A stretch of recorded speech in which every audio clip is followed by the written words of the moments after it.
It's common knowledge that the Persian Gulf region holds some of the largest reservoirs of oil in the world.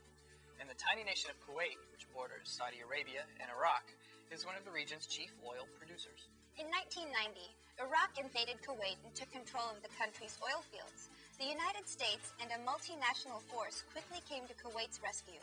In what is now known as the Persian Gulf War, the U.S.-led forces successfully drove the Iraqis from Kuwaiti soil. As the Iraqi forces retreated, however, they destroyed hundreds of Kuwait's oil wells. Not surprisingly, this released an enormous amount of oil and toxic fumes into the environment. Kuwait and surrounding countries soon found that they had to deal with serious damage to the land, water, and air. As you'll see in the following CNN report, years after the war, Kuwaitis are still fighting a battle to save their environment.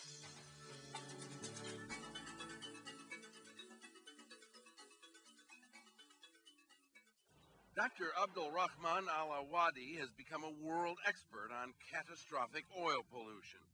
He'd have preferred to become one some other way, but his lab was dumped in his backyard.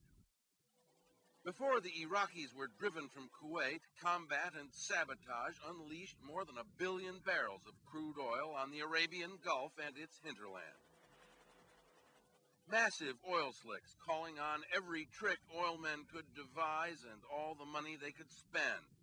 Wildlife had no such ingenuity and no such resources.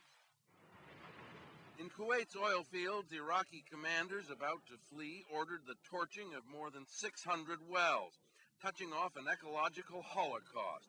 Oil the blessing became oil the curse. Such a damage that I think the scientists, up till now, cannot say this is the limit. Because every time, as time goes on, we're discovering more and more.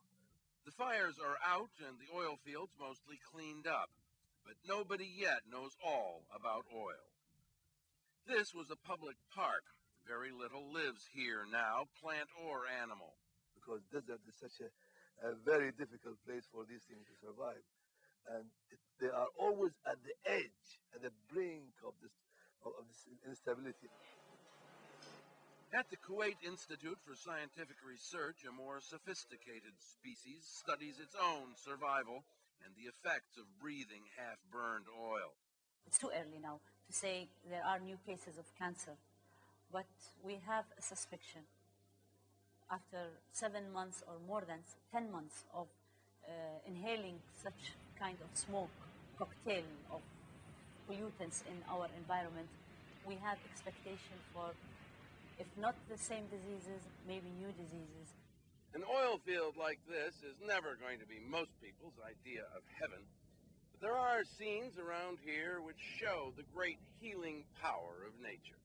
Grasses, even in autumn, bring shades of green to earth that was black. And some plants have benefited from a limited dose of what killed others. Because, as you know, the soot and the carbon are basic in the nature. Most of our land here is actually calcium carbonate. It's a little bit acidic also in nature. So it was a neutralizing effect. When the rain came down, the desert started to bloom. Out of a great depression, a small encouragement. We think that God has laid in nature a huge amount of resilience that you cannot destroy easily. The waters of the Gulf are blue again, though oil tankers in normal times lose an estimated 20,000 barrels a day. Kuwaiti fishermen, whose forefathers have fished here generation after generation, say their catches are 1/5 of what they were. But in front of his beach cottage, Dr. Al-Awadi has been experimenting to see how nature can help. This is pure oil. By plowing over the beach every year, he's enlisted petroleum-eating microbes that can only work in the presence of oxygen. Below the plowed surface, the oil will stay for many more years. But tilling Kuwait's whole coastline is out of the question. The humble lower end of the ecological chain is still mute, and nature's last word has not been spoken. Richard Blystone, CNN, Kuwait. Recovering from war is always a slow process. Kuwait's environmental devastation will only prolong the recovery period. Although progress is being made by cleaning the beaches and water, it will take years for some plants and wildlife to return.